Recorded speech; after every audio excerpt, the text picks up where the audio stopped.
La métamorphose des perles du collier d'Indra sert à décrire un bien plus vieil enseignement du védisme qui illustre la manière dont l'univers a été tissé.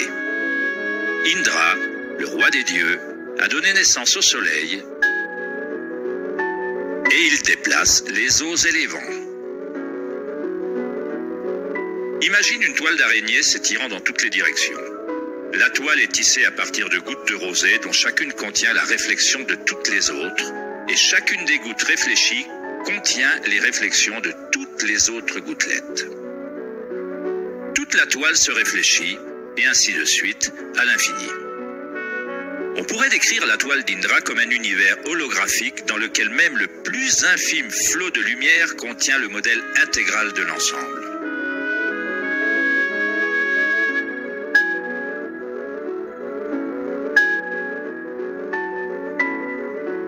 Le scientifique serbo-américain Nikola Tesla est parfois appelé l'homme qui a inventé le XXe siècle. Tesla découvrit le courant électrique alternatif et créa de nombreuses choses qui font désormais partie de la vie quotidienne. De par son intérêt dans les anciennes traditions védiques, Tesla était bien placé pour comprendre la science à travers un modèle à la fois oriental et occidental. Comme tous les grands scientifiques, Tesla a exploré les mystères du monde extérieur en profondeur, mais il a également fait un travail introspectif sérieux. À l'instar des anciens yogis, Tesla utilise le terme d'Akasha pour décrire la perception éthérique qui se prolonge en toute chose. Tesla a étudié avec Swami Vivekananda, un yogi qui a introduit des anciens enseignements de l'Inde dans les pays occidentaux. Selon les enseignements védiques, l'Akasha représente l'espace comblé par les autres éléments et qui existe simultanément par vibration. Les deux sont indissociables. Akasha est au yin, ce que prana est au yang.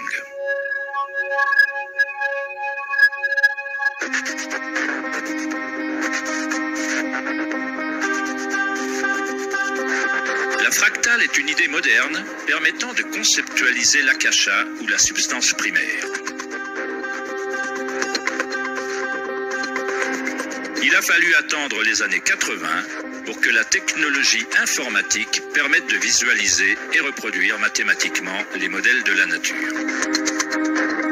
Le terme fractal a été introduit par le mathématicien Benoît Mandelbrot, qui a étudié certaines équations simples qui, répétées, créent une quantité infinie de formes mathématiques ou géométriques variables dans un cadre limité. Une fractale est une forme géométrique brute, divisible, dont chaque partie représente approximativement une copie réduite du modèle complet, une propriété qu'on appelle autosimilarité.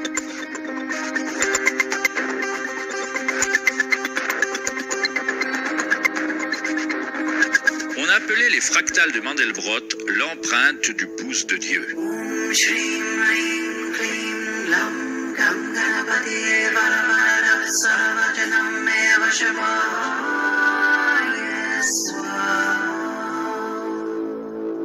On perçoit une œuvre d'art créée par la nature elle-même. En pivotant l'image de Mandelbrot d'une certaine façon, on obtient une image qui ressemble à peu près à une divinité hindoue ou à un Bouddha, appelée l'image Bouddha-Brot.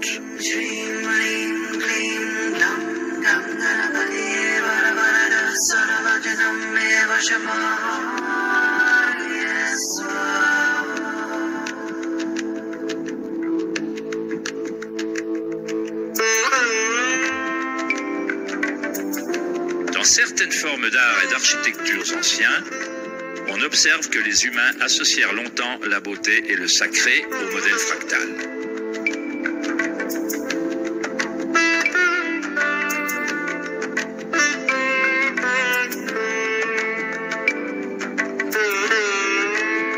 Pourtant, chaque partie d'une extrême complexité contient la semence recréant le tout. Les fractales modifièrent l'opinion des mathématiciens sur l'univers et sur son fonctionnement. Chaque niveau de grossissement révèle des différences par rapport à l'original. Lorsqu'on passe d'un niveau de détail fractal à un autre, on observe que l'image change et se transforme en permanence. Cette transformation est la spirale cosmique, l'intelligence intégrée de la matrice de l'espace-temps.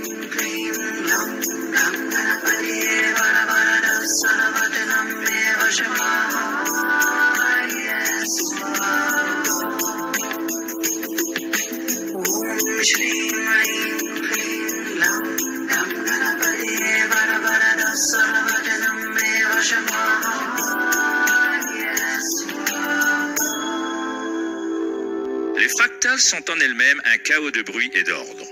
Lorsque l'esprit reconnaît ou définit un modèle, il se concentre dessus comme sur une chose. On essaie de le trouver beau, mais pour garder le modèle à l'esprit, il faut repousser le reste de la fractale.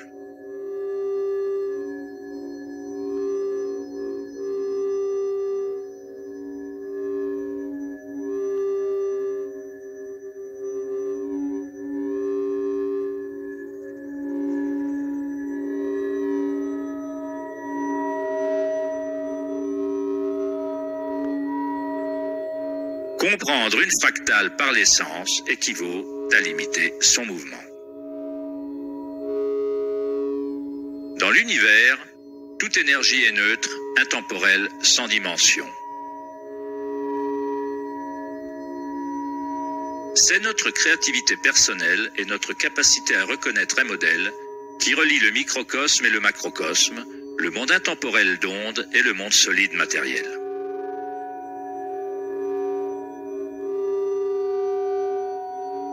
L'observation est un acte créatif qui passe par la limite inhérente à la pensée. On crée l'illusion de solidité, de choses, en leur collant une étiquette, en les nommant. Le philosophe Kierkegaard a dit « Me donner un nom, c'est m'annihiler ». En me donnant un nom, en me mettant une étiquette, vous annihilez toutes les autres choses que je pourrais être.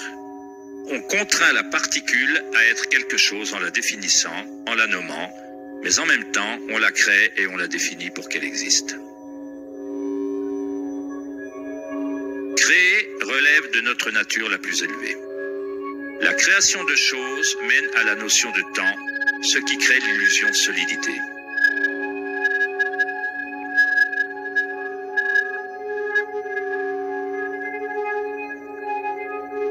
Einstein fut le premier scientifique à se rendre compte que ce que l'on considère comme de l'espace vide n'est pas le néant. Il a des propriétés, une quantité presque inconcevable d'énergie intrinsèque à la nature de l'espace. Le célèbre physicien Richard Feynman déclara un jour « Il y a suffisamment d'énergie dans un seul mètre cube d'espace pour faire bouillir tous les océans du monde. » Les maîtres en méditation savent que le plus grand pouvoir règne dans le calme. Le Bouddha donna pourtant un autre nom à la substance élémentaire. Il la nomma Kalapa. Ce qui ressemble à de fines particules ou vaguelettes, s'élevant et s'éloignant des trillions de fois à la seconde.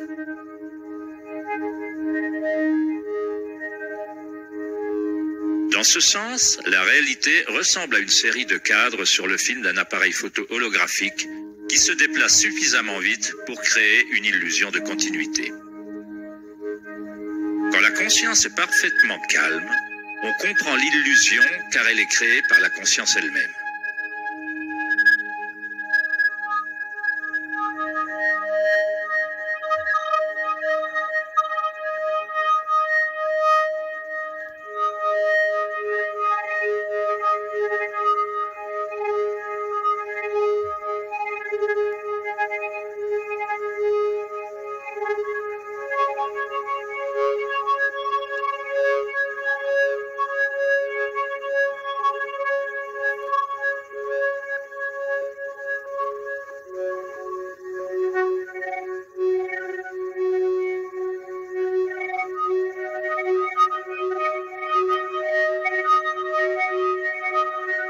Dans les traditions orientales anciennes, on comprend que tout est vibration depuis des millénaires.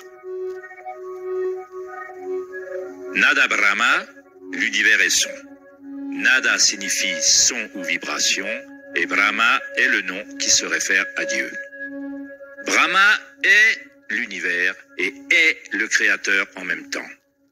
L'artiste est indissociable de l'art. Il est écrit dans les Upanishads, une des plus vieilles traces humaines en Inde ancienne, que Brahma, le créateur, assis sur un lotus, ouvre les yeux et un monde surgit.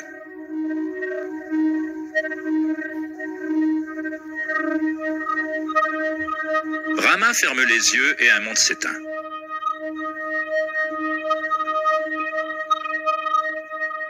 Les mystiques, les yogis et les prophètes anciens soutinrent qu'un champ existe à la base de la conscience. Le champ akashique ou les annales akashiques, où toutes les informations, toutes les expériences passées, présentes et futures existent dans ce moment et pour l'éternité.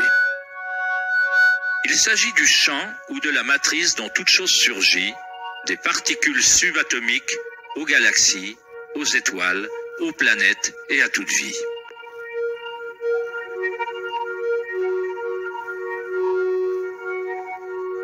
On ne perçoit jamais rien dans son entièreté, car tout est constitué de couches superposées de vibrations qui changent sans cesse, échangeant des informations avec Akasha. Un arbre puise dans le soleil, l'air, la pluie, la terre. Un monde d'énergie entre et sort de cette chose qu'on appelle un arbre. C'est quand l'esprit est au repos qu'on voit la réalité telle qu'elle est. Tous les aspects ensemble, l'arbre et le ciel et la terre, la pluie et les étoiles ne sont pas dissociés.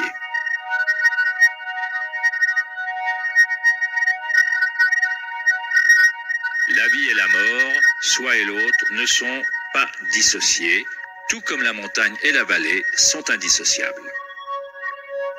Dans les traditions des Indiens d'Amérique et autres traditions indigènes, il est dit que chaque chose a un esprit, ce qui revient à dire que tout est relié à la source vibratoire.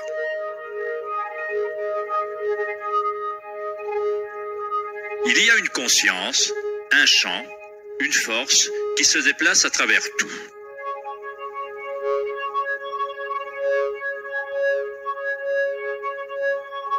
Ce champ ne se produit pas autour de vous, il se produit en vous et en tant que vous. Au réveil, après un rêve, vous vous rendez compte que tout dans ce rêve était vous. C'est vous qui le créiez. La soi-disant vie réelle n'est pas différente. On est chacun et chaque chose. La conscience qui regarde par chaque œil, sous chaque pierre,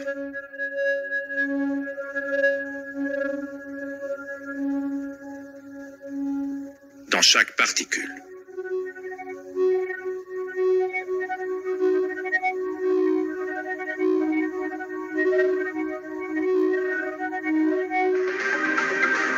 Les chercheurs internationaux du CERN, le laboratoire européen pour la physique des particules, recherchent ce champ qui se prolonge en toute chose. Mais au lieu de regarder à l'intérieur, ils examinent le monde physique extérieur. Les chercheurs du laboratoire CERN à Genève, en Suisse, ont annoncé avoir trouvé le boson de Higgs ou la particule de Dieu.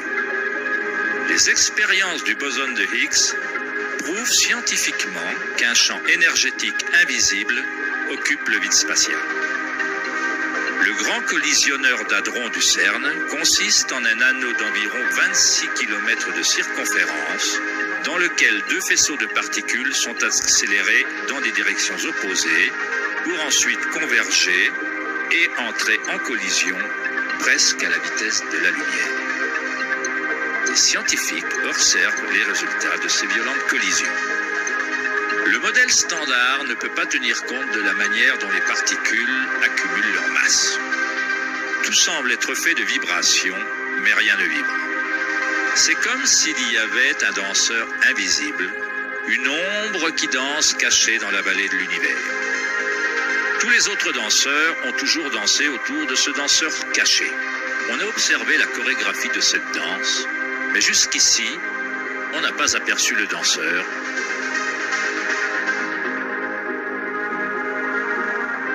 La la soi-disant particule de Dieu, les propriétés de la base matérielle de l'univers, le cœur de la matière qui tiendrait compte de la masse et de l'énergie inexpliquée entraînant l'expansion de l'univers.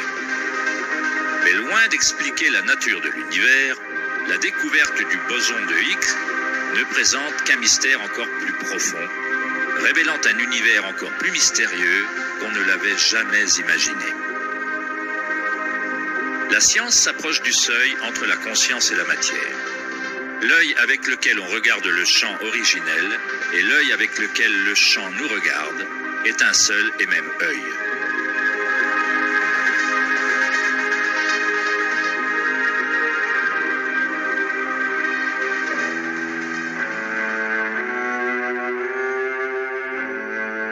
Le brillant écrivain allemand Wolfgang von Goethe déclara « L'onde est le phénomène originel qui a engendré le monde. »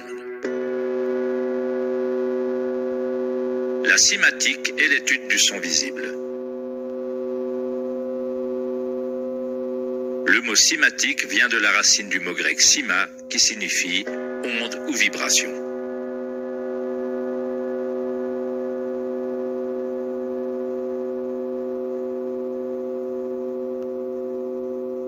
Ernst Chladni, un musicien et physicien allemand du 8e siècle, fut un des premiers scientifiques occidentaux à étudier sérieusement le phénomène de l'onde. Chladni découvrit qu'en versant du sable sur des plaques de métal et en les faisant ensuite vibrer avec un archet de violon, le sable se regroupe en modèles. Différentes formes géométriques se dessinent selon la vibration produite. Chladni archiva un catalogue entier de ces formes qu'on désigne sous le nom des figures de Chladni. On peut trouver un grand nombre de ces modèles dans le monde naturel, comme les taches sur la tortue,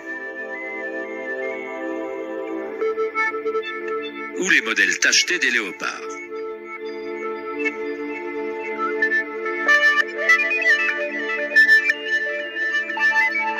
Étudier les modèles de Chladni, ou la cymatique, est la manière secrète dont les fabricants de guitares de haute gamme, de violons et d'autres instruments déterminent la qualité du son de leurs instruments.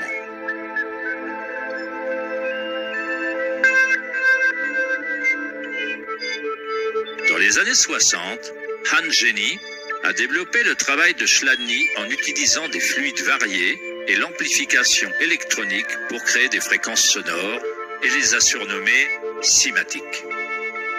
Si on fait passer de simples ondes sinusoïdales à travers un plat rempli d'eau, on observe des modèles dans l'eau. Différents modèles d'ondulation apparaîtront selon la fréquence de l'onde. Plus la fréquence est élevée, plus le modèle est complexe. Ces formes peuvent être répétées, elles ne sont pas le fruit du hasard. Plus on observe, plus on commence à voir la façon dont les vibrations arrangent la matière en forme complexe à partir de simples ondes répétées. La vibration de l'eau ressemble au modèle d'un tournesol.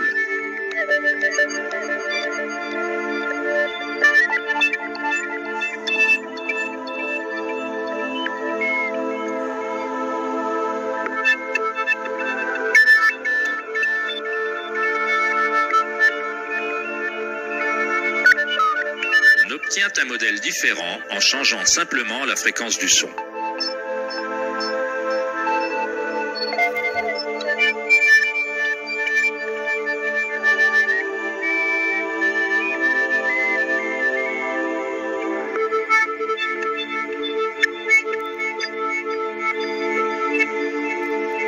L'eau est une substance très mystérieuse. Elle est extrêmement